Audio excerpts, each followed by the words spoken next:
Oh, dude, you gotta get this for your cat. Oh, shit. Okay, stream is starting. Make sure it's actually up. I don't remember how to actually get to YouTube Live. Unless it's got a link for me. View event. No, it's got a link. Okay.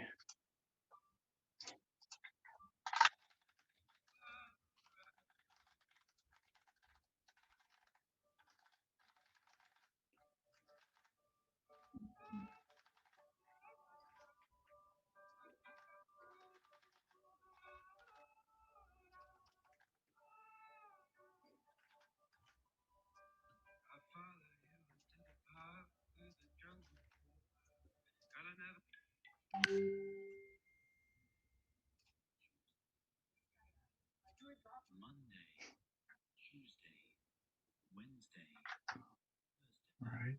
Make sure this is actually up. Stream starting soon.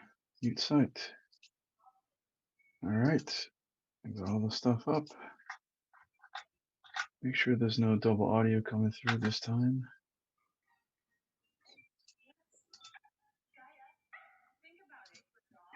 Make sure we're all good. Awesome. Okay. So we're going to have a slightly late start, but I'll kick things off now and see who trickles in. I know, as you said, Casey, Father Damien will be joining us. We might have Raw and I believe Roberto Bergantz You, should you be attending. you went live now? Yeah, we live, brother. Do it live. Father Damien says he has to do an interview. I thought I said that yesterday. He has to do an interview that's going Yeah, to all take him good. for a little bit. But All good. send him the link. All good. So, we are here today at the May 2021 Evergrwoth Mastermind. Today we're talking about finding harmony through mindfulness and focus. And this talk, had a segue from the last one and will also lead into the next one next month about gratitude. So we're going with a bit of a theme again to tie these things together, well-being, trying to turn things around during this global pandemic. And the quote for today that we picked around this topic is harmony makes small things grow, while the lack of it makes things decay, by a person by the name of Solist. So, you know, we we first coined this term, I would say, in the group, thanks to you, Steve. When we were talking about the talks on wealth and what that would mean, and we realized pretty early that it's really less of the material things and more about how we look at our life and how we're really trying to balance things. And that's where the wealth comes from, and that's what harmony is about. And we're still in a global pandemic, and the danger is very real, as all of us here know.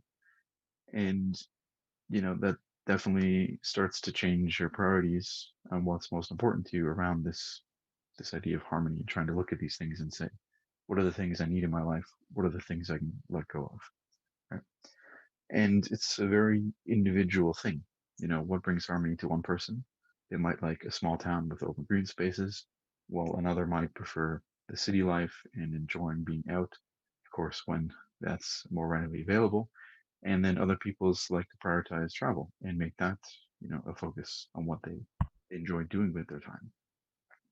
But we're in the third wave of the pandemic here in Canada.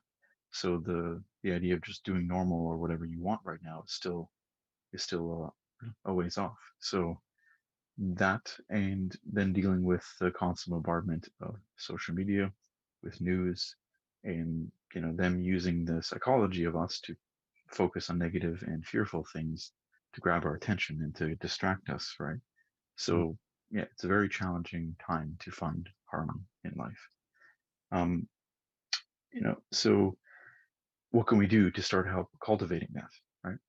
And the two concepts very interlinked and meaningful for this talk and for us to explore is on mindfulness and focus. And looking up the the clinical definition of what mindfulness is in psychology, it's described as a technique in which one focuses one's full attention only on the present, experiencing thought, feelings, and sensations, but not judging them. And that is like packed with basically a whole bunch of tools right there for, in my opinion, and going over it and what it takes to find harmony, right? We have focusing one's full attention, focusing on the present, experiencing thoughts, feelings, sensations, but not judging them. Those are very key, important things to be able to reflect, to look at one's life, to look at the things that are going well, that aren't, the things that matter, the things that don't.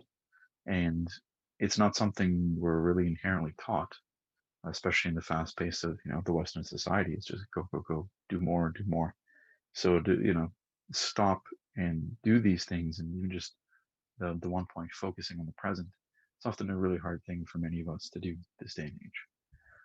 And, in reading up on the term and looking at these concepts here, uh, something that we didn't explicitly call out, but we'll touch on through the talk today is around the concept of meditation, because these 3 points in particular, they really cross the barrier of what meditation is and what it's supposed to help you with, right? And it's still a growing phenomenon. It's been around, for thousands of years in different religions and that, but it's kind of given a new light, and some of it good and some of it actually problematic too as well. So even within something that's good and trying to focus on this mindfulness and meditation and things like that, you can take it too far and it can be disruptive. So it's really back to that term harmony of like, you know, even in things that will help you work towards this and achieve this, you still kind of have to play a balance, which is you know, interesting thing for us to dig into today. Right. So while the crowd's smaller for now, we'll still kick things off and dig into this fun stuff with us here. So the first question we have for today is, do you practice these concepts? And that's whether it's mindfulness itself, if that's a concept you focus on, dealing with focus, which could mean productivity, like systems that you have in place to help make your day work well and keep you, you know, uh, doing the things that you want to do. And, if there's meditation or anything else that you have, happy to hear about it. And I guess, Casey, we'll start with you today, my friend. Yeah, couple of things. One thing, I'm missing the splash that shows the Right. I'll get that up there. all the pieces there. Um, did we get a quote today? Yes. I missed So it. the quote again is, harmony makes small things grow, but Right. the lack of it makes great things decay. Because I didn't see the splash. I thought you made that up when you said that. Was really I appreciate the credit, but it's not me. that was not you. It's by a person by the name of Sullust. Oh, okay. Okay. So do I do that? Yeah. So I have my own like um workout regimen that I used to do on a regular basis, and I didn't really need much support, I guess, to make it go. But as you say, we're in the third wave of COVID. For me, first wave not so bad, second wave not so bad, third wave. This one here is a killer. So let's say the third wave pretty much started, let's say December, January. Um, uh, my regimen of working out um, kind of fell to the wayside because now you're managing quite a bit of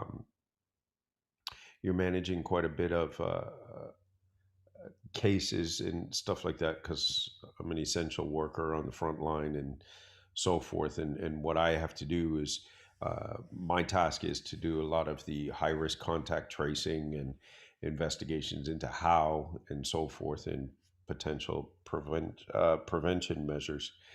preventive measures, and working with the government officials, be it public health or Ministry of Labor or what have you. Um, the challenge of the amount of investigations that were going on would follow you home, basically, because COVID is a 24/7 thing. I mean, I get phone calls from public health, you know, just got home from work, 5:30, 6 o'clock, and phone will be ringing 8 o'clock at night. Phone still ringing, public health saying, potential of a positive case. Can you investigate? Yada, yada. So that really, really screwed up my regimen. So I needed to find, you guys know I try to be disciplined in my approach with the things that I like to do. I like to keep it very disciplined. And I reached out to a friend of mine um, who plans to come by and uh, see how this program goes. He's interested. He has a program, he has a company called Quick Turn. And on there, he put on a different type of workout for me. This workout is a lot of cardio.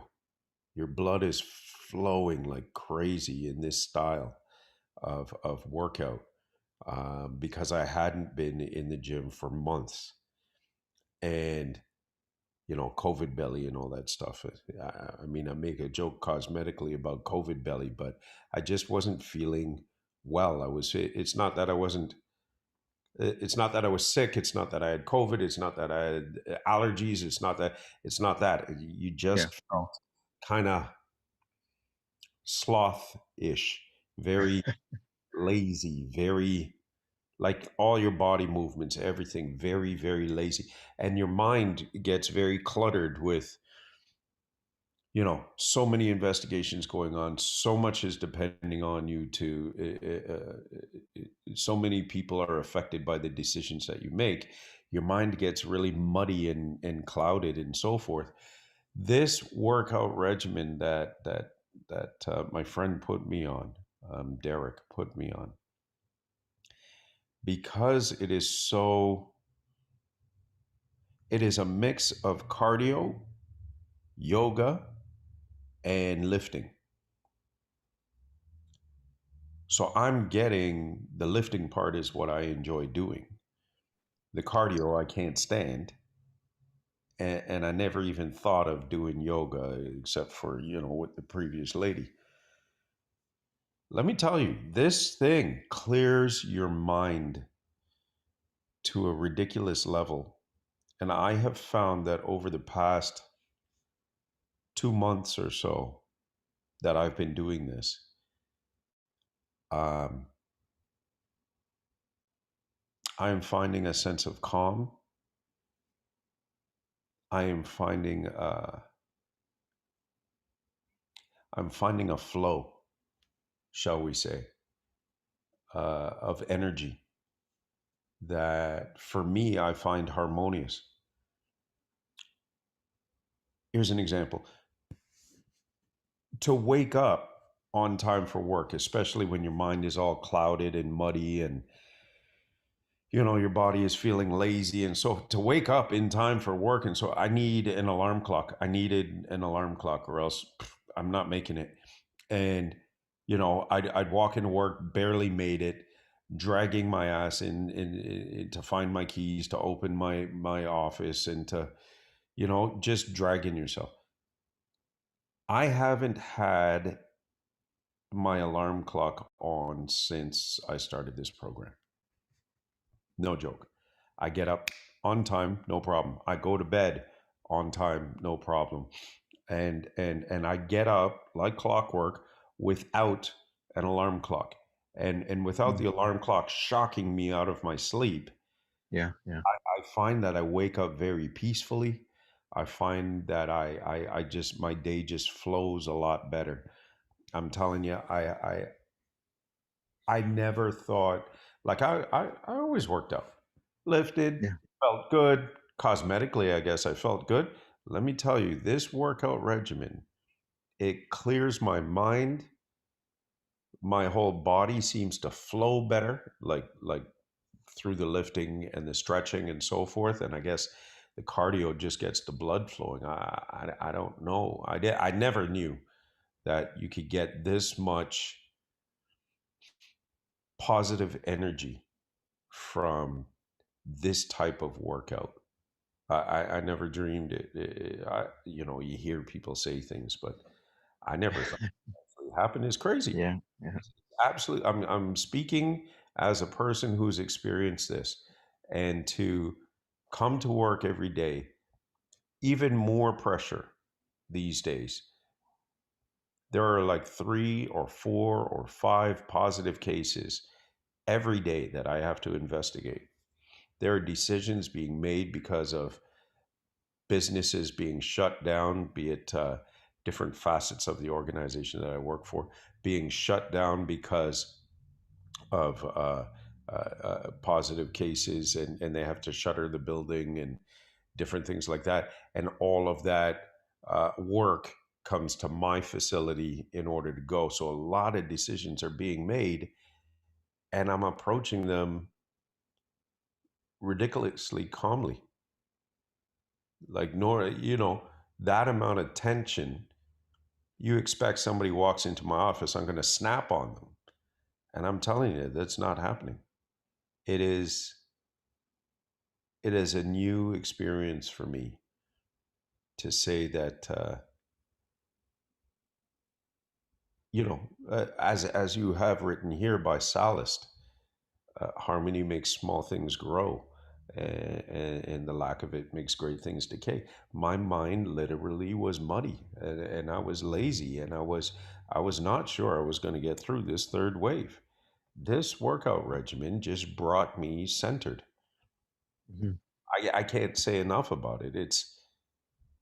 There's nothing else different in my life other than that workout, and I'm telling you, it did it. Yeah, That and as you mentioned, like yoga in particular and cardio, right? So you did a certain workout style, and that was helpful. But just by trying these new things, and yoga again ties into some forms of meditation. It's like you gave it a try, and you're seeing the benefits in like a month or two, right? Oh, it's crazy. The results are fast, very fast. I mean, within 3 months. I started this 2 months ago, so I'm saying within 3 months, my my body, pretty much within the first month, but within 3 months, the body has changed physically. The physique has changed, which is good. The posture has improved. The balance has improved. Um, and the biggest thing for me is that the mind is clear. So as much as you make fun of it and say, "No, man, not a cardio guy or what, stretching, whatever. Just give me 200 pounds and let me lift it." Um, there is something to say for what I'm doing now, mentally, physically, emotionally. Everything just seems to be coming together. I never thought I would experience something like that. Just saying. So, do I Awesome, man. practice concepts? Now I do. Yeah, yeah. And what you're saying about kind of getting that in that mode, where you feel that change that people have talked about. When I used to run, there's the concept of the runner's high. And it's a Yeah. similar thing that until you experience it, you can't understand it. And then it's a certain amount of serenity when you're just in that moment, right? Yeah, where does that And happen? Does that happen after you hit the wall, as they call it? Or like where does that happen for a runner? Because for me, doing the cardio for the first 3 weeks, like it was like I was allergic to cardio. So I'm running and I'm just like, yeah, forget it. So you have to run for a minute straight, and then you have to do A skips for a minute straight, and you have to do jumping jacks for a minute straight, and you have to do all these things. So you're just going, going, going. I'll tell you, eh, there's a marker in the program, 30 seconds. You're almost there. You're halfway there. All these little things. By the time the guy said I'm halfway there, I'm like, yeah, I'm done. That was Mhm. back in the beginning. Now I can go through the whole routine and I'm like, we're done already. Let's Yeah. get. So the question is to you, is that after you hit a wall? Because I didn't measure it. I just know that here I am 6 weeks, 8 weeks after doing it, and I'm flowing now. So you who's more learned in these areas, shall we say, like you did this. You let other people run. So Yeah. Yeah. I taught for 3 years. So where does that come? it's, cardio is just like weights though, right? People don't look at it that way because it's more physically exhausting in a sense that you can look at weights and you can see incrementally very easily how quickly you can go from 5 to 10. Right? There's like a visual way to look at that, but cardio is just you. It's you moving, and it's you getting easier over time, longer distances, more capacity, whatever that is. But you don't see it the same way. So yeah, it's harder for people to grasp. But I'd say it gets to the point where you said you got stopped before halfway and you're like, God, I have to keep going. I'm not done yet. And then you're like, oh crap, I'm done. It's that losing yourself. It's the like just I call it serenity because it's like you're in the moment and you're letting things go. You're not caring about any of the garbage of the day and like this, the stresses you're under. You're just in the moment. It's being as present as you can, I feel. And when I used to do teach running, we often ran outside in some nature spots and that, and like it's extremely peaceful to just be out there and be outside, or even if you're running by yourself or with a group, right? There's just a mode that your brain gets in where it's just at peace and your body's pushing, but you're not pushing it, right? There's the idea of like you having to push, push, push to get something done, or is like your body's just going along with it and you're not having to force, right? Yeah. Oh, yeah. A perfect example of that is so in the workout routine, clearly there's a lot of core work. You have to do reverse crunches. So you're raising your legs to your to vertical, shall we say. Um, and then for 60 seconds. And then you have a 10-second break. And then um, you do what are called butterfly sit ups. So you put the two soles of your feet together.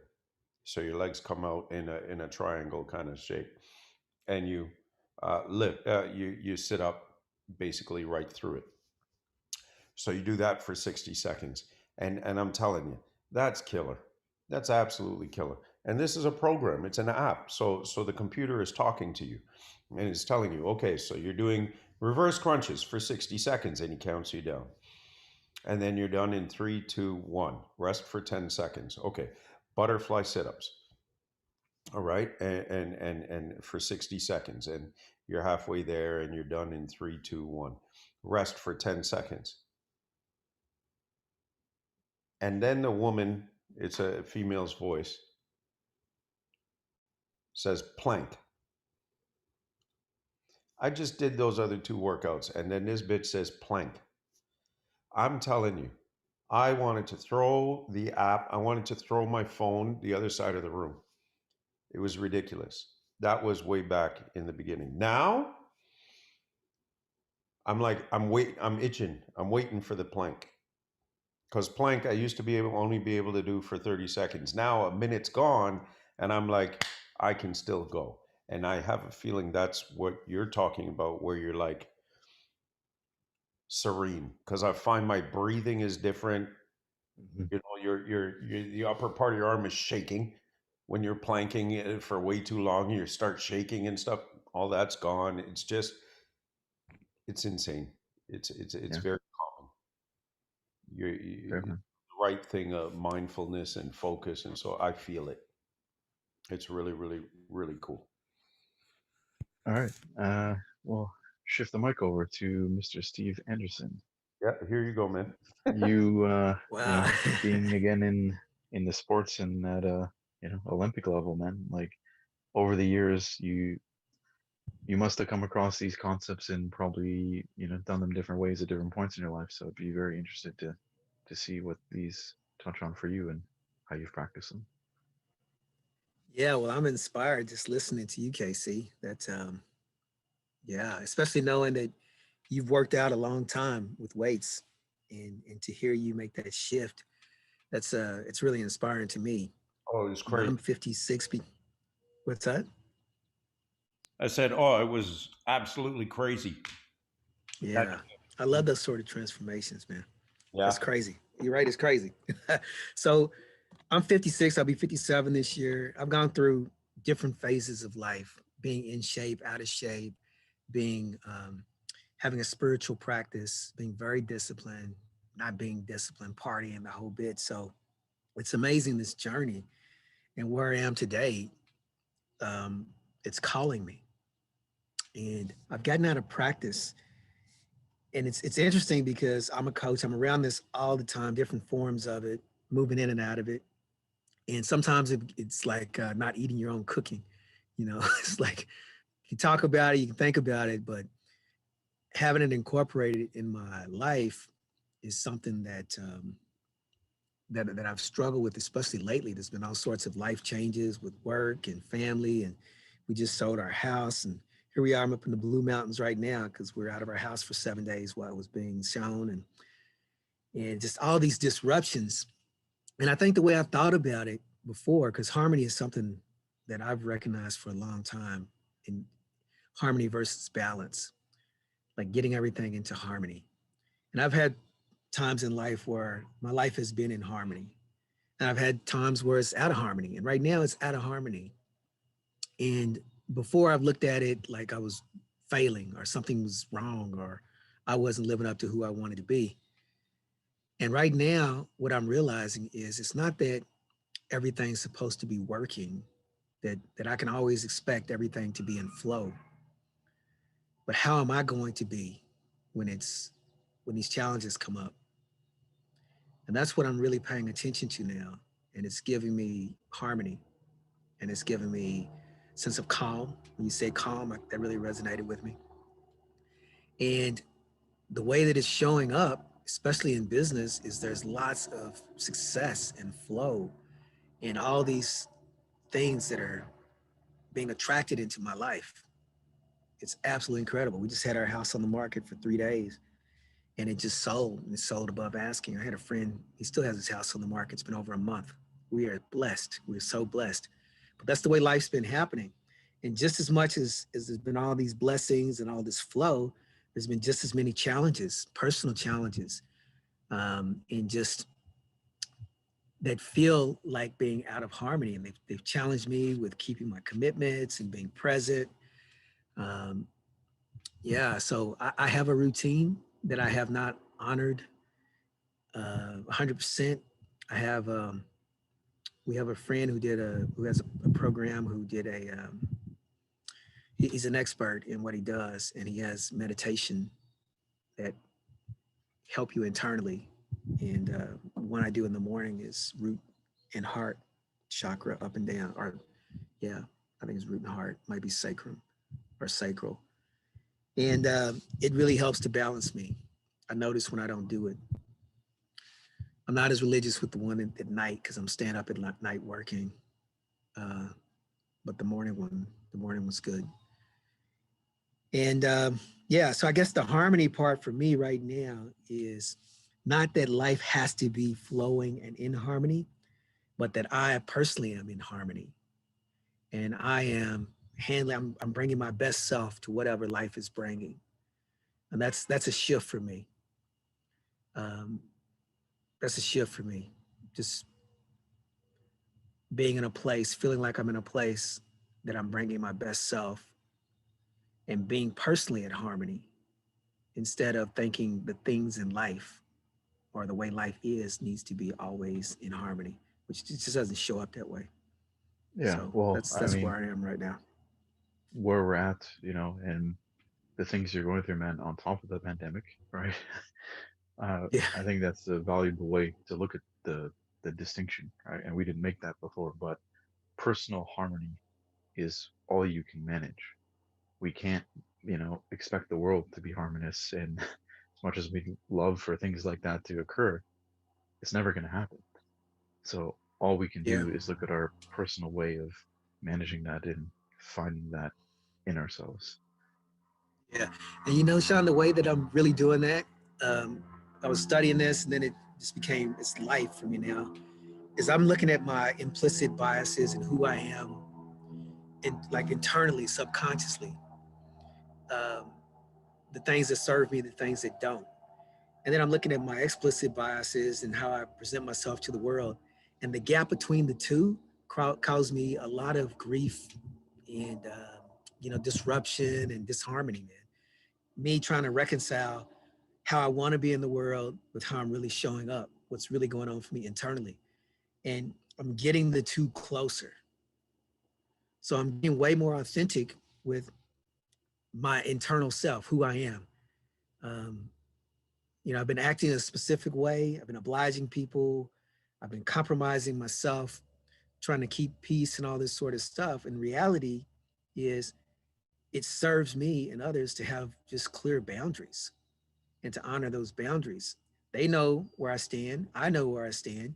And we can build a relationship around that versus me trying to shift and change and keep peace. And, you know, and that's in all my relationships, family, work, friends, just, that's me being not inauthentic and Yeah. not for any sort of evil purpose. It's why create drama, but it's me not being authentic and with myself creates drama. I start to decay. I can totally relate to what you wrote here or what's here. I start to decay. Who am I? What do I really stand for? And so the more in touch I get with that and the more authentic I am about how I'm putting myself out into the world, who I am, the closer they're getting together, the more peace and harmony I'm feeling. Doesn't mean that life is easy, but it's authentic. And so that's what I'm really looking at right now is being more authentic with myself and closer with my implicit, explicit biases. Yeah, I mean the critical thinking to me is one of the most vital skills that modern humans require, and it's not taught, and it's not Hmm. uh, promoted as something that society wants us to have. But challenging those biases on a constant basis, and you know, being critical, even stuff are coming up with the vaccines, the way things have been handled, and we need to challenge these things. Doesn't mean we're experts and doesn't mean we're going to put on the tin foils and go down, and start destroying 5G towers. But, the idea that we need to think about these things from our daily life to beyond. And, talk we have coming up, I think it's the August, maybe July, about, is daily habits just good marketing, right? We're going to touch on this again. It's just like, how much of what we're doing is actually, stuff that we chose or is good for us versus just things we've been told is good. So it's definitely a good time to review these things and try and sort it out because, the pandemic gives you time, whether you want it or not. And you can either waste it or you can make some use out of it. And, you um, but yeah, so I we'll come back to you on the other points. Again with your history and teaching it. You know, it's easier to teach sometimes than do. Right?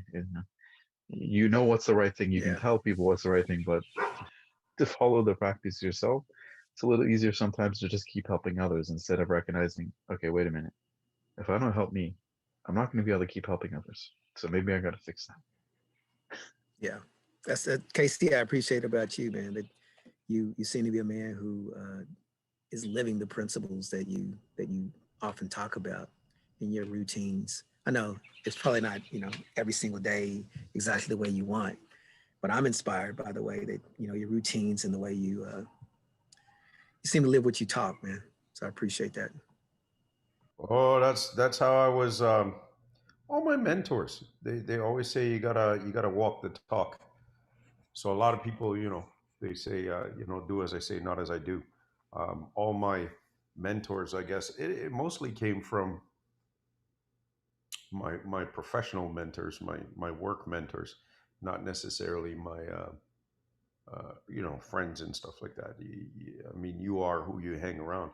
I am lucky enough that I've got a lot of folks around me that are very determined.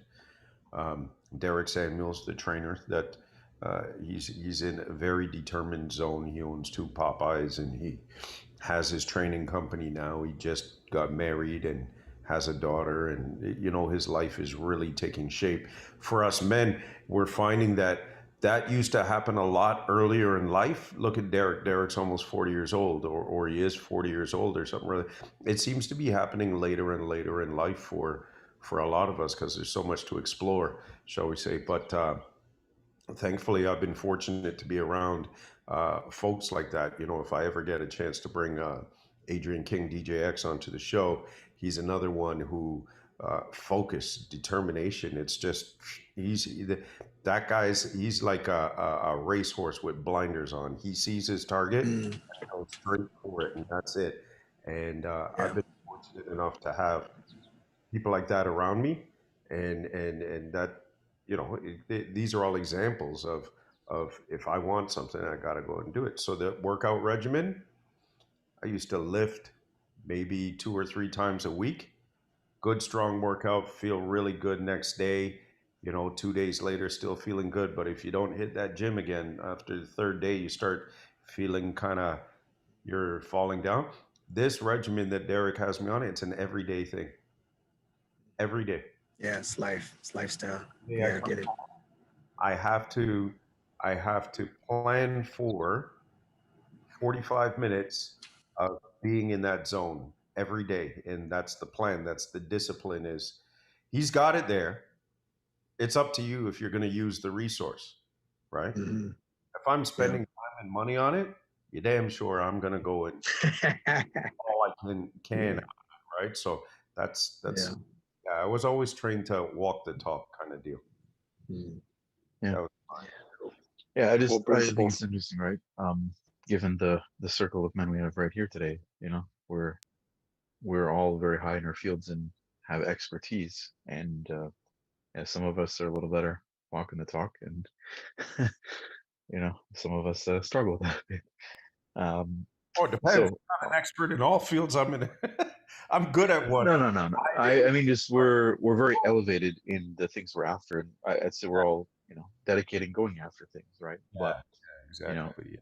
uh, it's that balance of the self that I think probably Steve and I in particular struggle with a bit more than the other two gents here. So, moving on to Mr. Borgans, Yeah, we'd love to get your thoughts on mindfulness and focus, and how that comes back to harmony.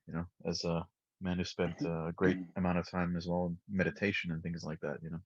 Love to get your experience and opinion on what these practices are and how you use them. Yeah, so thank you.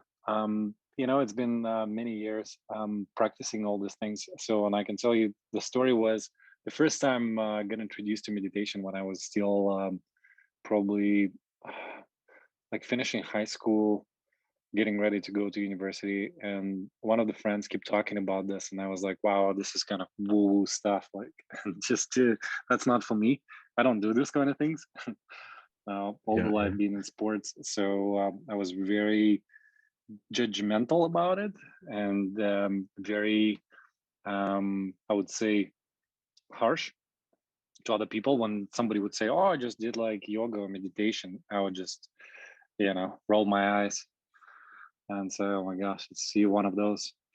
But I remember it was really tough time, early 20s, going through different challenges. And one of my close friends came to me and he said, I know you're going through a bunch of stuff, but I'm only asking you for 40 minutes. Come with me to this session where they're going to do meditation and yoga. I've never done yoga in my life. And I was like, okay. So I came to the session, and I remember it was only three guys, including two of us, who came. So that was just, I guess introduction, and thinking it's just like, oh well, like I don't think lots of men are doing those kind of things. But so long story short, it was a meditation, and I remember it felt kind of weird in the beginning, and just and then as the guided meditation continued, the music, etc., I felt so disconnected from all the issues and problems which were faced at that time, and it felt really good. And kind of go forward, speed forward on things I've done through my life right now to the day, like just from 10 day silent meditation to different retreats and yoga sessions where really got a chance to actually get to the nitty gritty of like what is meditation, what is mindfulness. And as my fiance told me this week, she said mindfulness is just the art of just being present to the moment, right? Mhm. So it doesn't have to be like for an hour, it doesn't have to be like for 30 minutes. Just really sit quietly and focus on one thing for even a minute.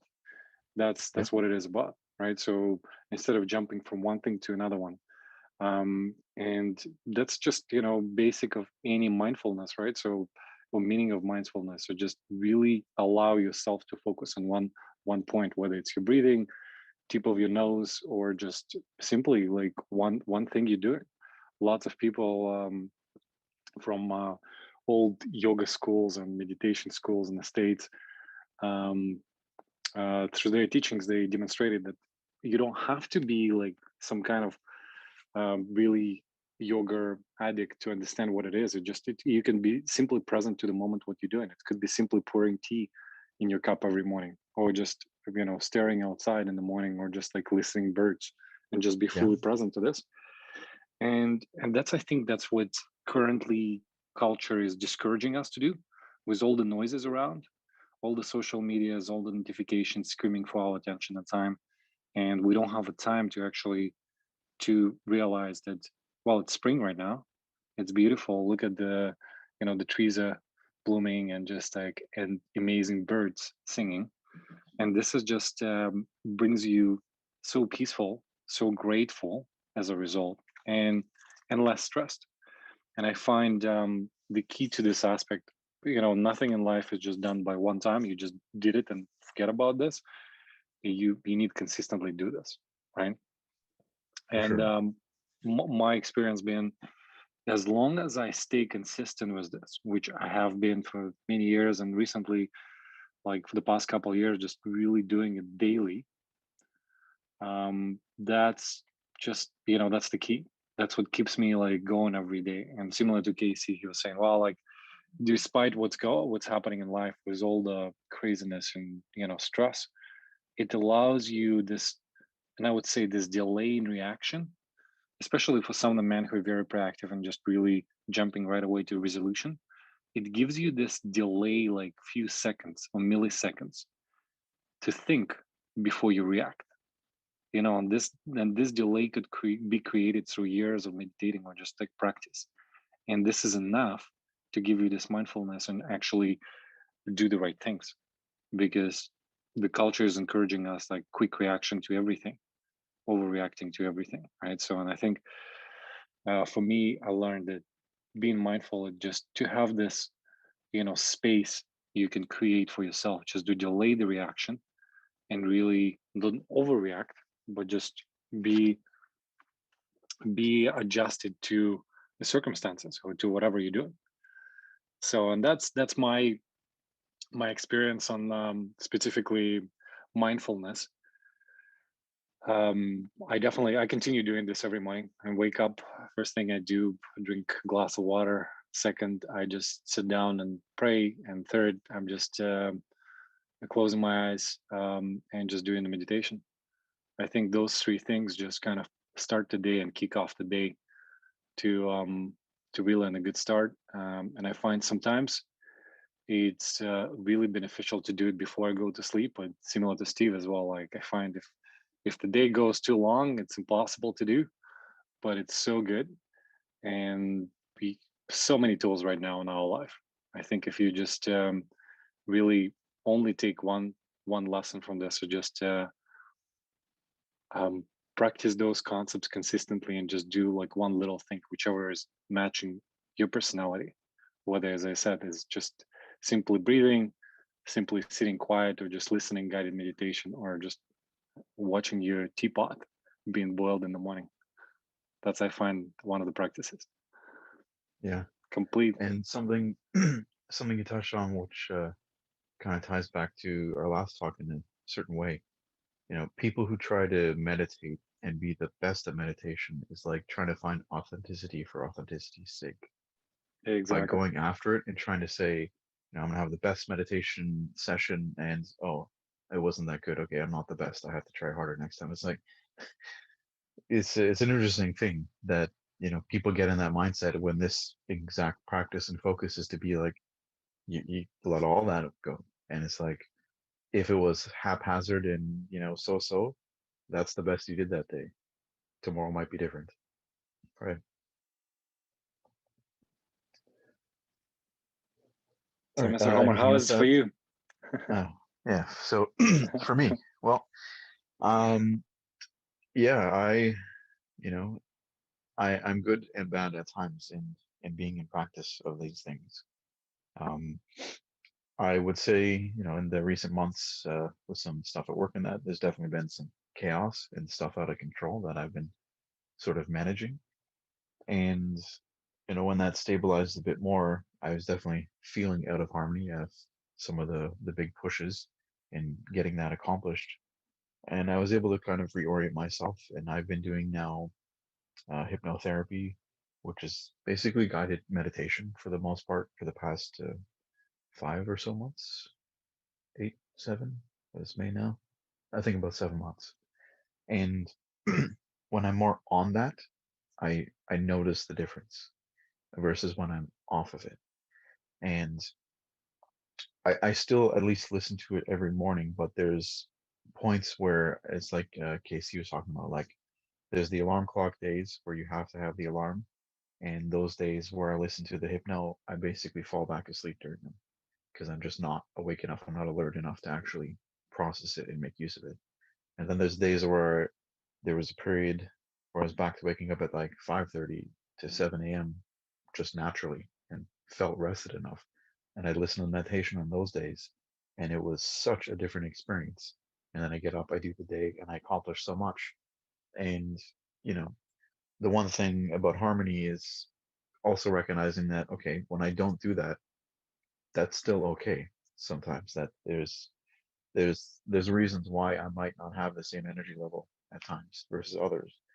And the thing that I'm trying to push, be very purposeful on, as you may know, is the podcast thing, the voiceover stuff I'm doing, and that's taking form to make sure that no matter what craziness is going on, I'm still able to do something, be productive.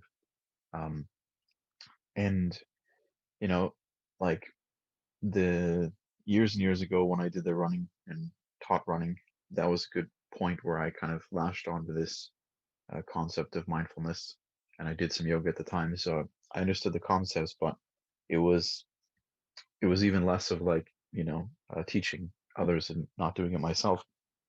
I just stopped doing it for a good number of years, and I like put that aside, and I sacrificed it, which meant I was sacrificing a part of my well-being for a good number of years, right? Mental health, physical health, and I'm still on the verge of okay, the mental health side is much stronger and much more grounded, and the physical side, it's in progress, it's better, but I still have a gap there. And after hearing KC, it sounds like I just got to talk to Derek.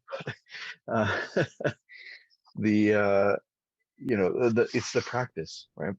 Because you can't just do it a couple days a week and get the same results. And even if the results are poor, right? If I purposely skip the meditation in the morning, even if I don't stay fully alert for it, there's a difference. If I just am so drained and or slept poorly, and I like sleep to the moment I get up to actually work, I'm in the worst state I can be in that day. Versus, okay, I'm somewhat awake at like a couple hours before. I'm not really ready to get up, but I'm gonna throw on the meditation. And some days I realize I get only like a couple minutes of it, and as long as there's time, I replay it again to make sure I'm getting enough of it in to like help frame my mindset for the day. And it's still not as effective, I know, as when I'm fully alert, but it's better than not doing it. And this is, it's a good tool that I have now that I didn't before to work with and think about it. And like you said, Brigance, you can get to a point in the day where you just maybe stop and focus on your breathing or something. Look at the tea kettle. And when I start to notice, the slip, and I start to lose composure, and things are getting a little out of control, when I can, those moments, I catch myself, I will, just close my eyes, kind of let things go, reset a bit. Um, and, it works often, not always. I don't always catch myself, but that's the learning process, and to keep going and to keep paying attention to it, because the mindfulness aspect is like, it doesn't mean it's going to work or you're going to do it right, but if you're not at least trying to pay attention to it, you're not going to start to be able to improve.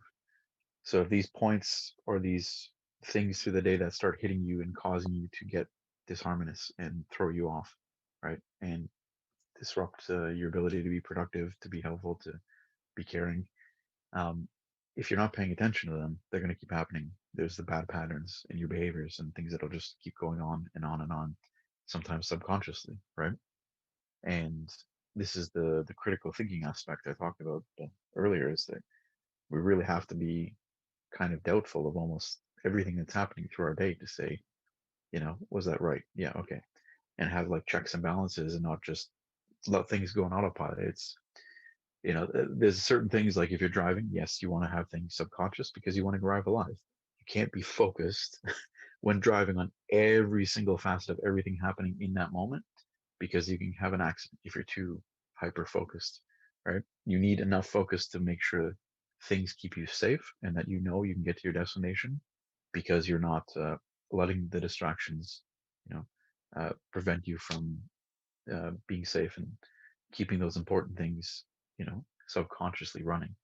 But it's the, hey, I'm going to grab a bag of chips while I'm watching a show, instead of, oh, I could just grab some water, or I could, uh, instead of sitting and having a meeting, potentially I can be pacing around the room right now that many of us are remote. I know, Casey, unfortunately, you're still the office man, but there's opportunities that we can shift these things that we just go in the motion and we're not mindful of, right? It's like, oh, okay, maybe I can do something different with this. Right? Yeah. So that's kind of where I'm at, in flux, but I'd say definitely in the right direction.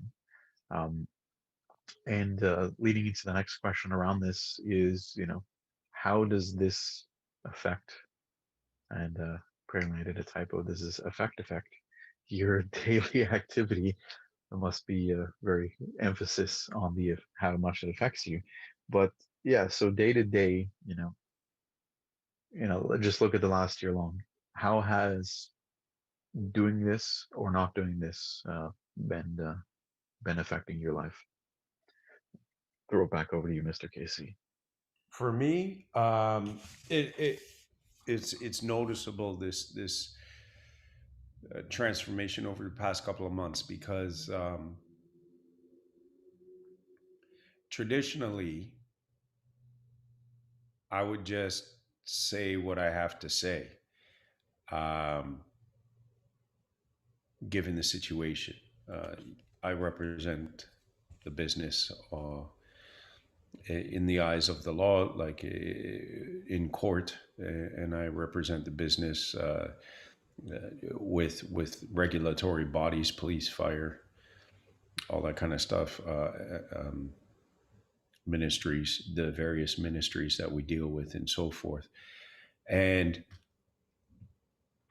I find that when I was interacting traditionally um, with people, I'll just say what I have to say, and um, not that it's wrong, but I found that, like, if you're being self-aware, I find that without much thought or care in how the other person is receiving the message, because we know that everybody likes to receive messages a certain way. But if I have a certain message that I need to get out, such that if you do this, you're going to break the law. If you do this, you're bending the law. If you do this, you're aligned with the law, and so forth. I find that over the past couple of months, with this new style, this new regimen, adding yoga and this stretching and cardio technique, I find that my approach again is much calmer than it was before. Before, in the moment, the intensity, the passion, the pressure of the moment is there. It's present. And I fall victim to it. You know what I mean? If all that pressure is there, my message to you, if you behave in a certain manner, I will have an equal and opposite way of bringing you down or putting you back into place. Um, and I get it. I'm an authoritarian at work. I am the authority. I'm the second highest power in the business, kind of thing.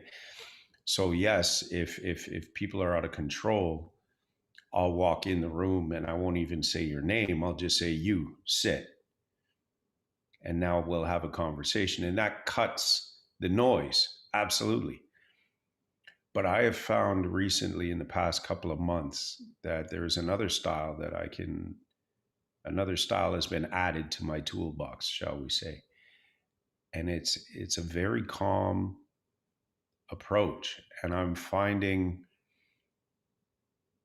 it's almost reminiscent of when I first started radio. And my mentor was a guy named Richard Correll from 107.9 Energy 108. And he said, you want to get good at this? Read out loud. And he also said, when you have a thought and you want to get it across, don't stutter your way through it. Pause, take a second to gather your thoughts and say what you have to say. It'll be more profound and it'll be more clear and so forth. While I've always tried to maintain that, I have found over the past couple of months, it's really become effective. I mean, really. I can leave space in my conversations when I'm speaking to the directors, the executives, and so forth about, let's say, the direction of COVID and the trends that I see, the hot spots, the behaviors, the patterns. As I'm relaying this to them, I find that way back when, with the pressure of that moment, I mean, you've got all the heads of the biggest grocer in the country, the biggest pharmacy in the country are all ears. They're all eyes are on you. I found that in the past I would fall victim to that pressure, say what I have to say really, really quickly, and not necessarily be clear. Past couple of months, this regimen of kind of slow, it's kind of like Alex was saying, where it slows you down to be in the moment rather than absorb everything that's around you. And I find that I speak to them the same way I'm speaking to you guys right now, where Yeah. you just take a half a pause, a half a second, say what you have to say, clear, slowly, calmly.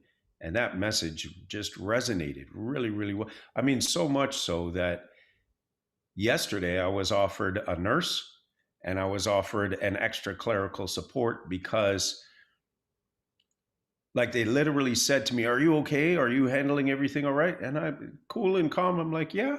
I mean, you recognize I only have two hands, so I'll get X amount done in a day. But if we need more, this is where I'm at. And they literally said to me, well, who's on your team? Like, how do you manage this? Who's on your team? And I said, well, one person from HR and one girl who works for me, and that's it.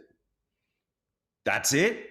They were the ones with the energy, whereas I felt completely relaxed in the moment, no matter what the pressure was. So does this affect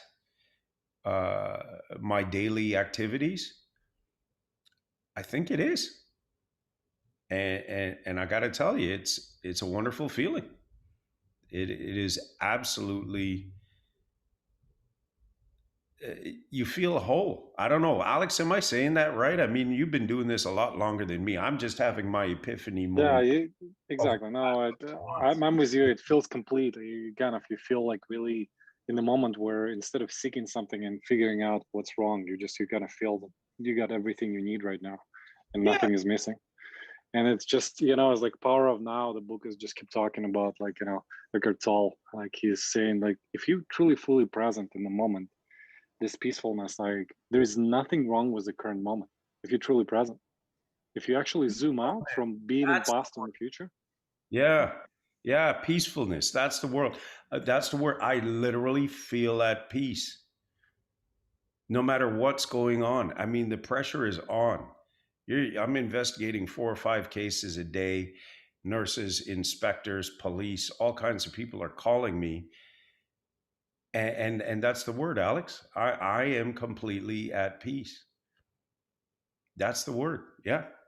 So that's how it affects my day. I feel centered. I feel at peace. Yeah. It's awesome. I'm glad to hear.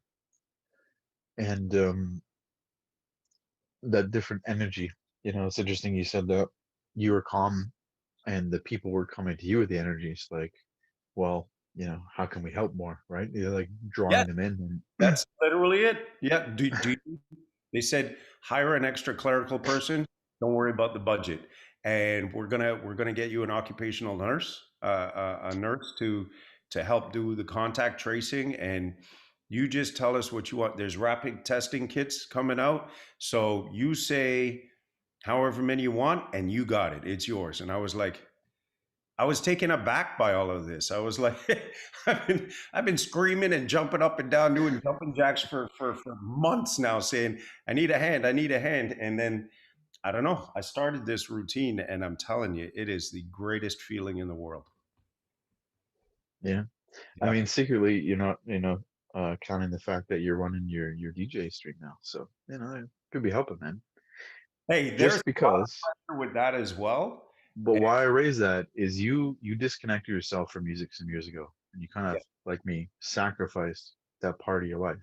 I did. And now that's a part of your life again. And there's that same pressure, but if you're dealing with it at work, you're going to find a way to deal with it on the stream. And just, you know, do you see the connection that having music in your life is around the same time that this is happening? Because it's been about 3 months you've been doing that.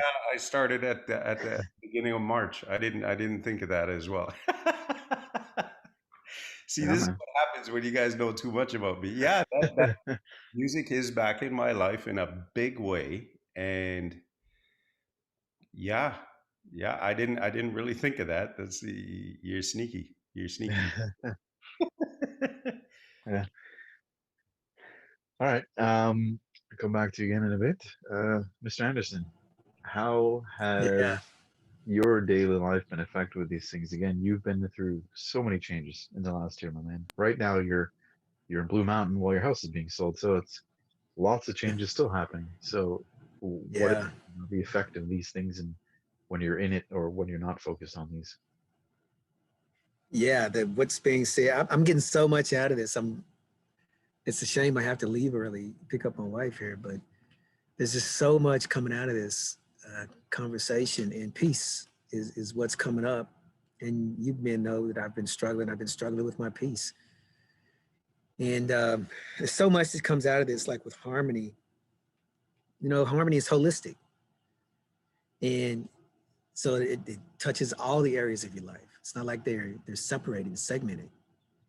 And so that's what I'm finding. The I'm looking, all areas of my life are being addressed right now. In some of those areas I've neglected and or avoided. Um, but what it's doing is creating a flow. And in that flow, there's all this attraction. There's all these things that are in alignment with my purpose, my higher purpose, and who I'm being right now. That, like, they can recognize me, and I can put time on them. I'm not in survival mode. which is, I think, being out of harmony. It feels disrupted. It feels hard. And I think that's where a lot of my resources have gone, is to survive what's going on instead of feeling healthy or thriving. And so I'm coming out of that. I feel grounded. Still pressure, like Casey said, everything's still there, but how I'm being is different. And what Alex said about mindfulness, being present, like I can totally relate with that. And that's where I'm finding myself now. Like, I used to think meditation was sitting still and, saying mantras or, whatever. When I'm cooking and I'm chopping onions and I'm completely present, I'm not thinking about anything else. I'm doing meditation. That's a moment of meditation. And I'm finding, that's what I'm finding is I'm being mindful right there in the moment. During my day, I catch myself just being in the moment instead of worrying, thinking off into the future or thinking about something that's happened in the past. I'm just right there in that moment, being my best self, giving my best self, just being. And it's peaceful. And whatever shows up. And this is another meditation for me that I've just realized it's a meditation in this conversation. The meditation I'm living by now is, what is it I don't know that I need to know? And it's just a way of being. And so instead of me trying to think I know or figure something out, I'm just being open to the moment. I have to be present. Right? What is it I don't know that I need to know? So I have to be here. I have to be open. And life's showing up. I'm showing up. It feels peaceful. And so the pressure's not getting at me. I just hired a physical trainer. I don't invest in myself a lot. And I think this comes to people who serve. Uh, there are people who serve, who invest in others, but may not invest in ourselves. Like I don't spend a lot of money on myself. I don't take a lot of time for myself. So Casey, you doing your music. Yeah, me playing, getting out and playing, me being, doing social enterprises. I just became president of a new social enterprise for reopening the economy responsibly. This is stuff that I'm passionate about, but I haven't given myself permission to do. It hasn't been attracted to me, and I haven't been attracted to it because I've just been in survival mode. But now that I've got this peace and I'm on purpose, things that are in alignment with my purpose are not only showing up for me, but just like what you're describing, it's like, how can we serve this purpose? How can we serve you right now to help this thing work? You're making a contribution. How can we contribute to you? And that's really, yeah, that lets me know that I'm in flow because I'm not trying to do anything. Um, I'm living, and what I'm living is on purpose, and that's what my life looks like. So, yeah, that's I'm gonna have to go here. So, I just want to touch a little bit on this. What does it look like without it? I know what it looks like without it because I was doing it. It looks hard. It looks like survival. It looks like struggle. It looks like pain. It looks like anger and resentment. It looks like avoidance. It looks like, my mental health, my physical health is being challenged. Um, Going into my cave, isolation. It looks like feeling small, not being successful. And it can be subtle. It can be just like these little sacrifices. Yeah. Yeah. Comp- yeah. And then it turns into this, this tsunami where, in my life, every area of my life got hit almost right at the same time, like a tsunami. And it felt overwhelming. And I'm coming out of it. And I don't know that the storm is any less. As a matter of fact, I've taken on more. But I'm just not being affected by the storm. It's like, you know, just like standing there like a rock, Yeah. instead of being tossed around like a leaf and trying to fight against it. Um, So yeah, so that's where I am right now, and that's what I see for the future. It's just, you know, and the disciplines. And I hired the physical trainer because my ego has told me that I can do this myself. I'm skilled. I've done it before, You teach and that's it, yeah. just, it's not true. Yeah, it's not Hey, true. The I'll tell truth is, I need community and leadership. Yeah. you. Yep. So I'll tell you, the words that you're using and the things that you're saying, this is actually the conversation that I had with my trainer yesterday. Um, Investing in yourself is a topic that, I mean, literally, I talked about this yesterday. The meeting was at like 12:45. It was only 15, 20 minutes long. And that's investing in yourself. This course, this program that I'm in is $200 a month. And it's expensive. Yep. It's expensive. Am I seeing the benefits though? Yeah. And the investment in yourself, money is money. There's no value to be added to feeling this sense of peace. And then the topic, the idea that we're men, we will power our way through it. We know what to do. We'll get it done. And that shit's for the birds. We need a hand, and we need to That's real. that we need a Yeah, hand. And yeah, in that conversation with my trainer, I know Sean wanted him to come through today. He said he needed a little bit more of a heads up. So maybe Sean planned for August, I think it is, that we're going to try and get him to come through. But yeah, he says men need a space like what we're providing here right now to have these, what are hard conversations for men. These are hard conversations because this is where men can be vulnerable and say, I don't know what the right thing to do is. I don't know how to take myself from A to B. So I do need a trainer. I do need a coach. I do need some kind of subject matter expert to guide me because I have no idea what I'm doing. And that's what this space is providing. And I just wanted to say that because you were literally touching on all the points that we discussed yesterday about investing in yourself and about, almost like the blind leading the blind. We're just like, yeah, we're yeah, men. Yeah, we can do this. yep, yeah, Ah. yeah. And you know what, man? This is really interesting for me because from a high performance standpoint, it's really interesting for me. And I've looked at this for a while from an Olympic standpoint. And there's qualitative and quantitative. Um, and I've always put this under the qualitative. You can't really measure it, but that's not really true. Mindfulness and harmony shows up on the bottom line, shows up in performance, and it shows up in your wallet. And I know that I'm making clearer decisions that are impacting on my performance. And when I'm not mindful and when I'm not in harmony, I know that my performance suffers. And if my performance is suffering, my results are suffering.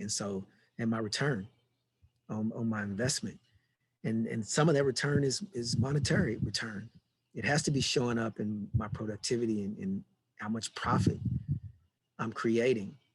Um, but even if if I'm looking at my performance, if I'm putting a lot of effort and a lot of my personal resources, time, energy, my mental focus, if I'm putting that into survival or pain or whatever's being disruptive in my life, if I'm having to allocate resources to that, those resources can't go toward performance. And it's having a direct impact on, on my business. So even looking at it from a high performance standpoint, I used to think that this was optional and it was this qualitative thing that you could have, in enhanced performance. But in reality, you know, it underpins performance. And Yeah. without it, it has a direct effect on my investment, on the return I get on my investment. So, yeah, I'm gonna have to Yeah. run off here, man. All right, man. I appreciate being here. Appreciate. It's a great conversation for today. Yeah, for sure. As always, be well, stay safe. All right, everybody, be well. All right, Mr. Brigance. You yourself have been going through a lot of change in the past year too, and your industry has been drastically affected, and your personal life has changed a lot. So, how have these things been playing out for you, your day to day over the past year?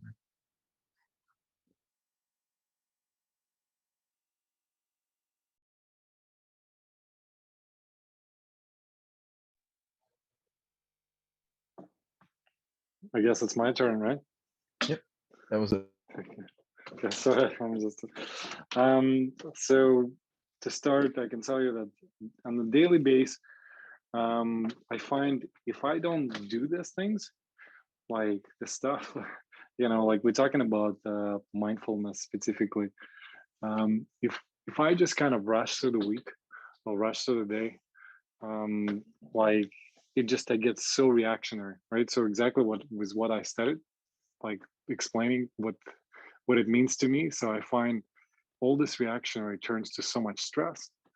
Like similar to KC when he's saying, "Well, I'm going to the room and I'm just like I feel like so, like I'm in the moment.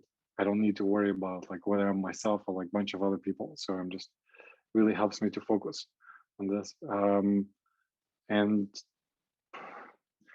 I find like when I'm in this state, it affects everything around me.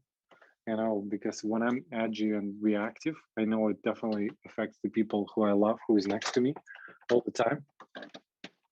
And when I'm fully present, it just it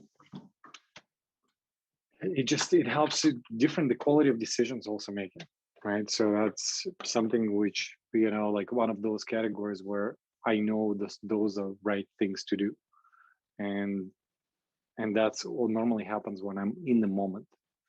And sufferings and all this, like cleaning and just almost like being negative. It happens when you either kind of stuck in the past or in the future.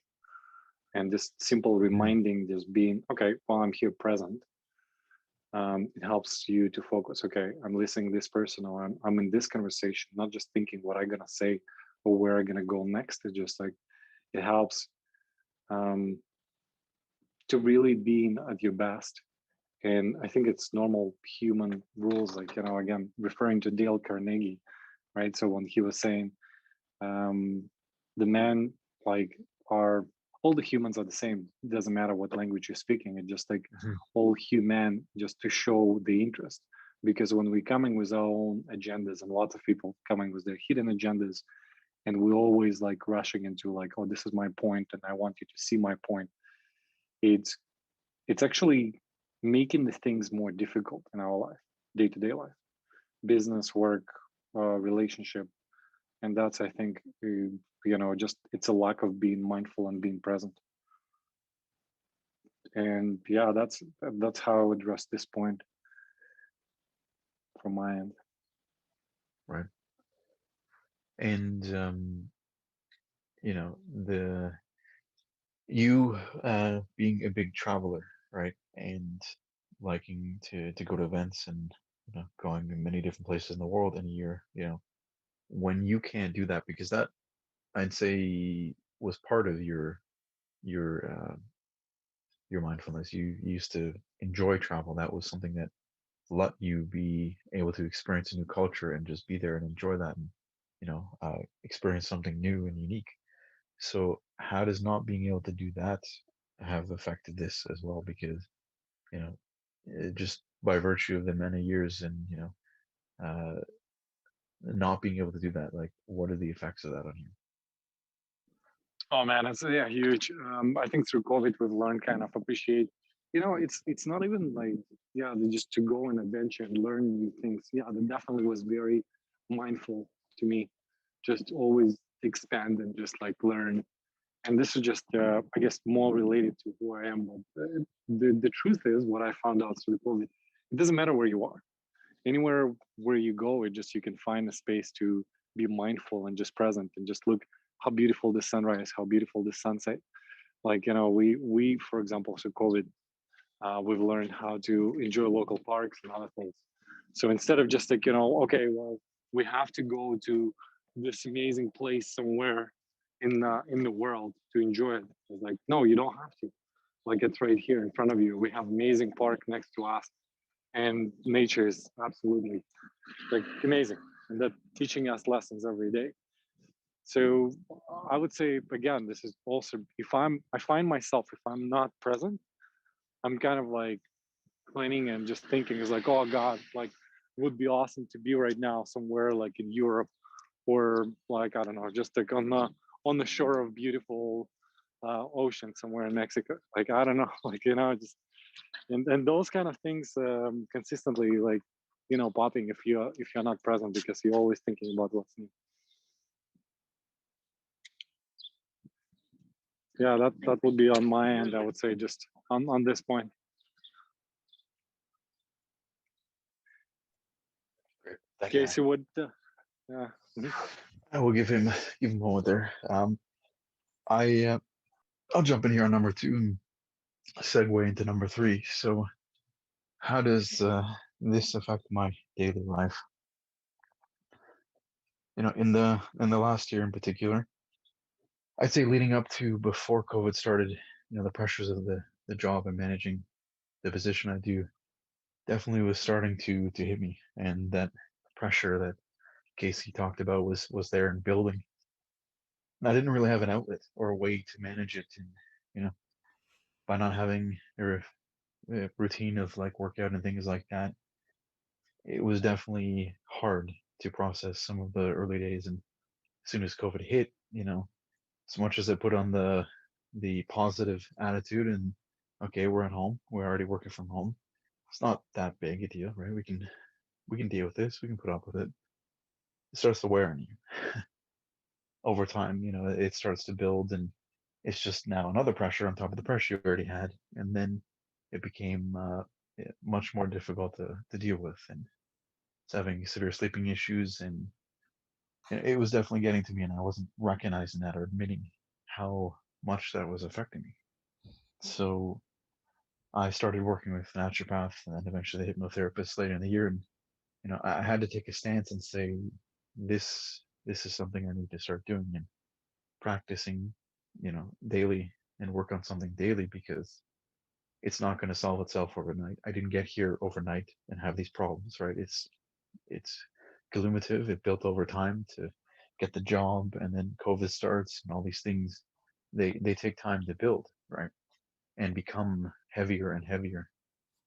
And if you're not, you know, kind of working actively at these things to counterbalance it, right, you don't have the opportunity to push back. And like Casey showing up in a room full of, you know, the top execs, you know, across the country and being cool as a cucumber.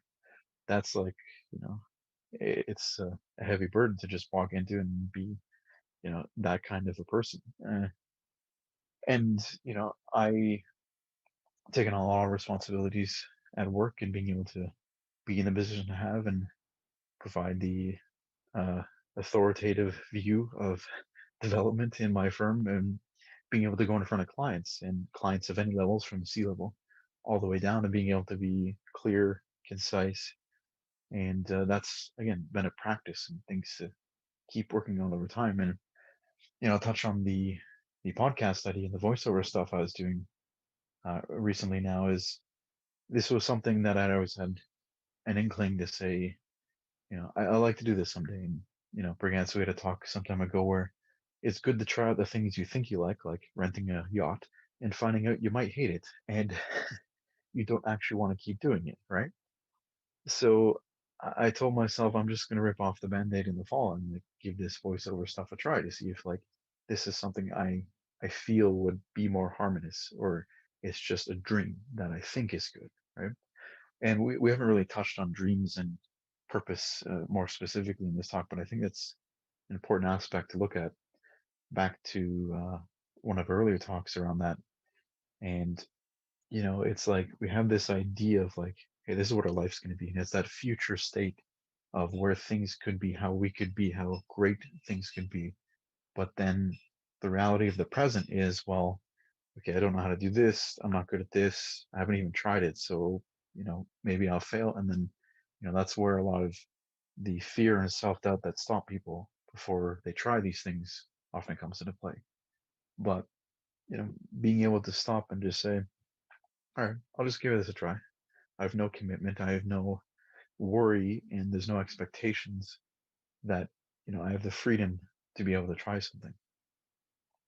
And if I wasn't going through this journey this past year of looking at meditation, developing routine around it, and giving myself some space because of the pandemic to try some different things, I might not have kicked this off. I've had the idea of doing some kind of podcast for some years now, and what finally tipped me over the edge was enough clients and friends and family here going like, "We want to hear your voice. Like, you have a nice voice. I'd like to hear it, on some kind of podcast."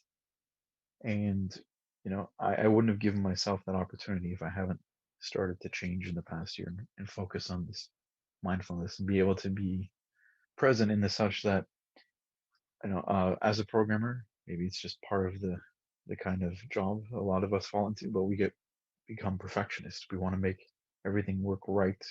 We want to spend enough time to make things work well. And when it comes to exploring hobbies and taking on other endeavors, it's very limiting because if I want to record something, oh, I don't sound that good, so I'm not gonna keep doing it. Clearly, I'm not ready enough. Don't have enough experience yet.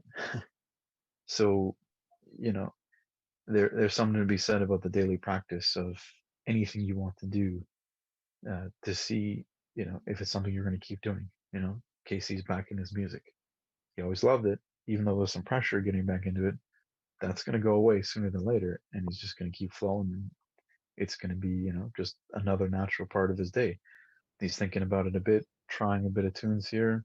The weekend comes, you've already got the skid down, so it's like it's just gonna get easy and easy, man. Just like the board meeting, you can sit in that board meeting and have no issues now.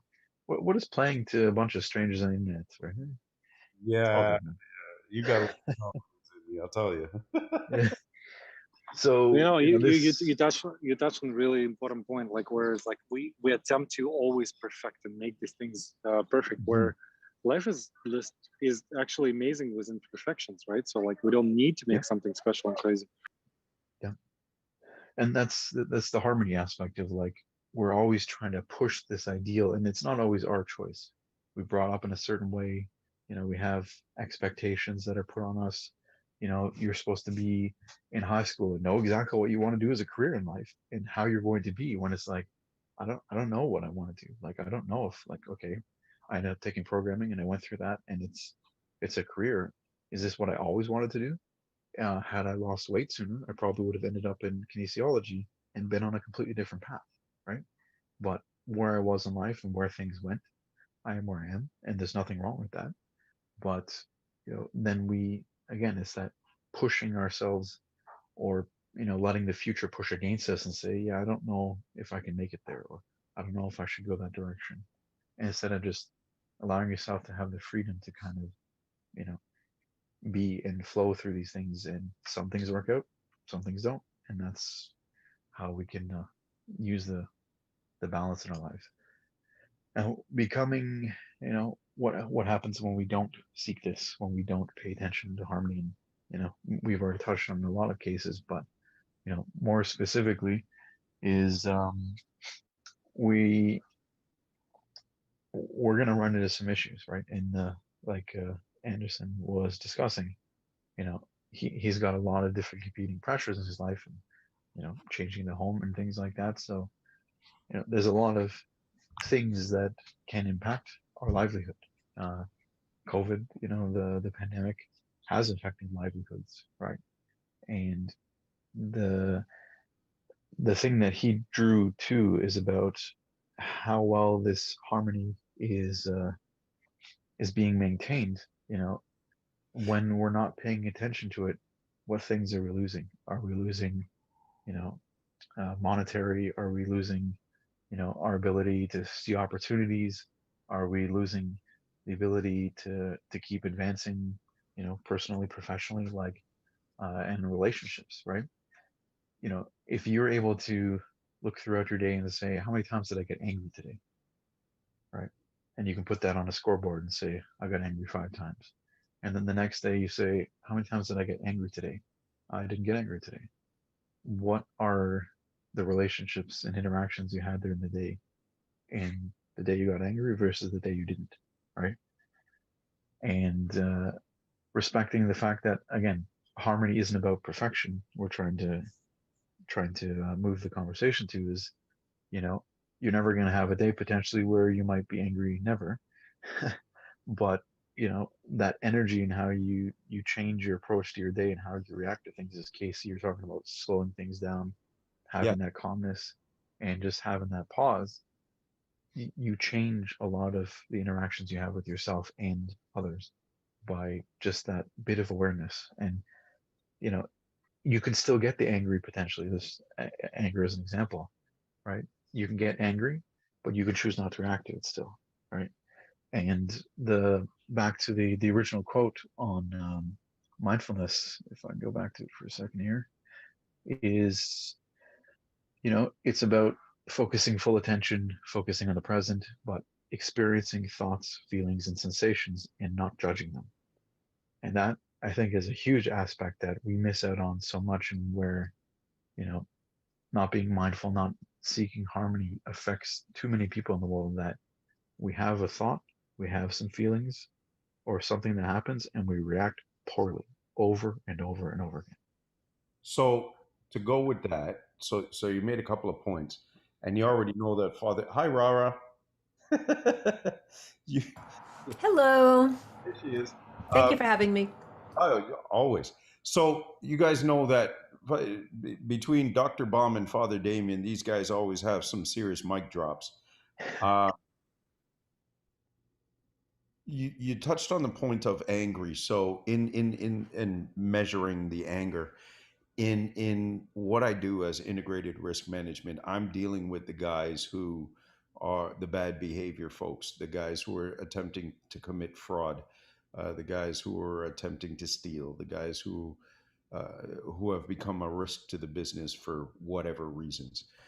So I used to have plenty of, still do, I guess, have plenty of opportunity to be able to gauge how many times somebody has angered me because they, now put me in a situation where we have to call on the lawyers, or, oh, there's another court date, or I'm going to have somebody arrested, or I have to terminate somebody or something or other.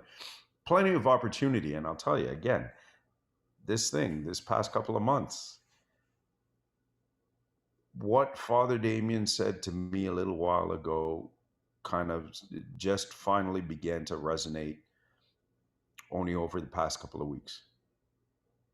So, as you know, from the Christian or Catholic or I don't know, a person of faith would believe that you need to reconcile either to yourself or to a higher power or whatever to bring you peace.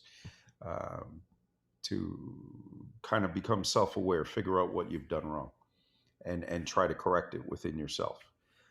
I remember I was asking Father Damien about a situation where I felt that I was judging a person poorly, and I didn't like I didn't understand why, but I didn't like the feeling of it. But I didn't understand why. I don't like, every time this guy walks into the room, I just want to do bad things to him. That's putting it mildly. Um, and Father Damien says something slightly different from what you were saying there. Judge the situation, not the person. Because again, who am I to judge another person for what they do and so forth? You judge the situation, you judge the moment, you judge the action that was committed, or the result of what has happened, not necessarily the person, because the person can still grow, person can still change, but the situation may remain the same. So the idea was to judge the situation and handle the situation accordingly. Once you take the human factor out of it, I can judge a situation on, is this right? Is this wrong? I'm not here to make somebody's life difficult or something or other. Just this situation was wrong and you need to correct that moving forward, you being the person who committed the action. But this situation, this is what my role is. My role is to judge situations, not people. And when he did that, dropped the mic and walked out of the room, I was like, holy shit. You know what I mean? Yeah. That, I guess, all these factors all coming into play within the past 2 or 3 months, it's just, it has created a much more uh, peaceful and calm way of life over the past couple of months. It's just the workouts, the music, you know, looking at things in a different lens and so forth. It's a wonderful thing. I'm just saying, it's crazy.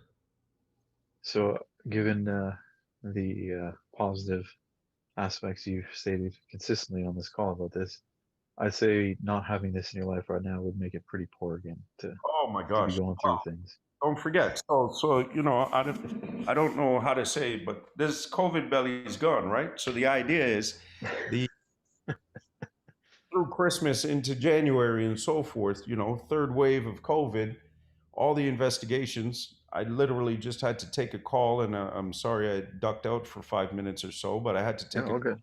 a public health nurse because, hey, just to let you know, we had another case. We need you to investigate, yada, yada. This has been going on since November, right? It's literally a 7 day a week job, and you're doing it for hours. And you've really got to investigate people's lives. It means, once I get off this call, I got to go and, you know, okay, so it's you, your wife, how many people are in the household? Who did you come in contact with? Close contact exposure, carpool. Do you smoke? Do you this, that, the other? I've got to go and tear this guy's life apart to find out who we need to isolate and so forth. And that's for every single case that we have. It, Yeah, it, it's kind of stressful, right? Look at me. It doesn't phase me in any way now. It's absolutely crazy. They're like, oh, but we need this, and I said, you know what? The building's closed today.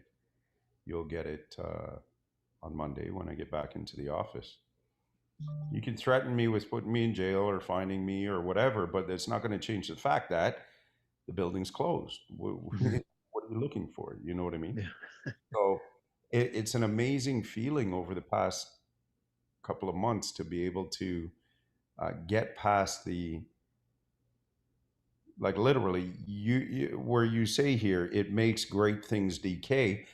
uh, I always wanted to remain in shape, and I was looking bad, and like I said, feeling very slothish, very sluggish over January and February. It just started to all kind of come together in April, I guess, and May. I'm just having a ball yeah. in light of And another.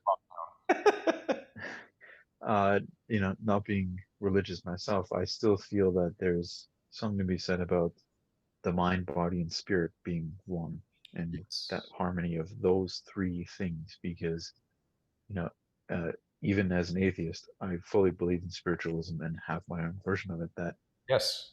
if any one of these three are out of whack, that's really where the harmony is lost. That you know, so like you said, the physicality part, you know, it, and they all kind of draw on each other too. That one is kind of off, and then it's going to drag the others down as well. And like, it's really kind of juggling the three and keeping them moving to to have that harmony take place. Yep. Um, Raw, thank you for being able to step in, and I know it's kind of thrown a lot at you, but if you just want to give your take on some of the stuff you're just listening in there, and your thoughts on harmony, mindfulness, and what that's looked like, through the many facets of your life. Thank you. Yes, I was in a training and I got here as soon as it was done. Casey, I know exactly what you're talking about. First, I want to make a comment about that. I was not liking that Sicilian voluptuous shape I was getting, that COVID body. My husband kept telling me, "You look gorgeous." I'm like, "You liar, man. You Yeah, yeah, yeah. lied like crazy." Like, "No, you really look good." I'm like, I know what you look like as a liar now. So in February, we took it upon ourselves I released 14 pounds. So we took it upon ourselves to read a book. Released. Yeah, because I don't want to lose it. I'm afraid I'll find it. So we released it. It's gone, like 14 pounds gone. And we changed, a bunch of things in our life so that way we can get to that results a little bit faster. So we both feel now that we are not sitting ducks getting fat, thinking, well, life has changed. And so we just changed our whole plan. So I wanted to speak to that and say, we feel great, better than ever. Who would think at Awesome. 63 that I feel like that? Then I wanted to say that sometimes when I see someone, let me rephrase that. When I see someone pissing me off, I look at that and say, that was me at one point in my life. I'm looking at another version of me. Whether it's somebody I love or someone I don't love or someone that's cutting me off or someone that's doing something terrible or someone that's doing it to me or a daughter driving me crazy or whatever. I just say that was me at some point in my life, and this is a reflection at some moment. I'm not necessarily attaching myself to it saying, this is me right now, but I believe that I'm reflecting my life throughout my existing experiences. So when I sit here, I think about all the things and all the parts. I'm an experience. I like to experience things, right? So I'm really someone who wants to feel something, and I want to jump into it. And in 5 minutes, I could have my suitcase and be in the car. That's sort of how I like to live. So I look for the experience right now, right this second. And when I see things that are not harmonious, I put myself in that other person's position. As hard as that might be, it's years of experience and saying, what was it like to be them? What did they feel like? What pain do they have? What skills are they missing? And how could I maybe be the fleck, the little tiny speck of dust that gives them an opportunity to pivot? Because I remember there were days that I didn't like what my life was like. I was in my 20s and I was a single mother and I didn't think that was so much fun, but yet I chose it, but yet I didn't like it. And I was in my 20s, so I was making different choices then. I'm a lot more calculated now. I wasn't that calculated then, but I'm very much quick to make a decision. So at 22, 23, I said, this is over. So what I'm saying is I look at people and I look at the reflection of where I am in that person and what perhaps they need. So I take a little bit more of a deep breath on my side and I try not to react to it. Yeah, I think that's a very powerful thing. I mean, the driving example alone, like, you know, I think everyone at some point is speeding. If they haven't been in the left lane speeding, you're probably full of it if you've never, ever done that in your life. And, you know, it's you sometimes like letting that aggression take over or the aura, if you're more in the city life, right?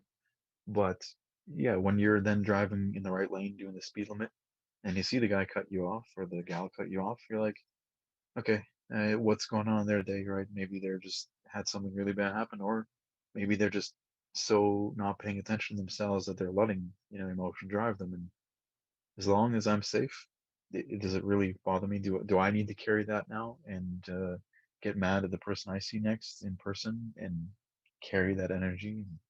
So yeah, that's a nice thing to look at in that sense of like, you know, that's probably been me at some point. So that's okay. I'm not that person right now. And that's I'd say like emotional intelligence. That's we haven't actually touched on the topic, but that's kind of where that last point, experiencing thought, feeling, sensation, not judging them, is that intelligence to be recognizing emotions and identifying it or seeing it in others and choosing the reaction instead of just going with it and letting it take you, right? Um, to a certain point, age is going to be part of it, right? Age experience, you know, if you take the opportunity, you can start to learn and focus on these things. But, I still say, like, imagine a world we live in if these things were taught to children, right? If the adults who, drive children to go in certain ways and create hate and all these, unfun things that the world goes through, like emotional intelligence, critical thinking, like, the kind of place we could have and the people we could have in this world would be absolutely astounding. Um, and to just touch on that briefly, not seeing the harmony of the world right now. Look at the pandemic and the way people react to it. The latest thing I've heard is anti-maskers now are putting on masks because they don't want to be around people who are vaccinated. It's like the concepts of people get in their mind and where they think, you know, they put themselves. It's like, we've identified that harmony here, and the way we're speaking to it is about the individual harmony. And it's because we can't control the outside, we can't control the external, the world, in the way people react and do things.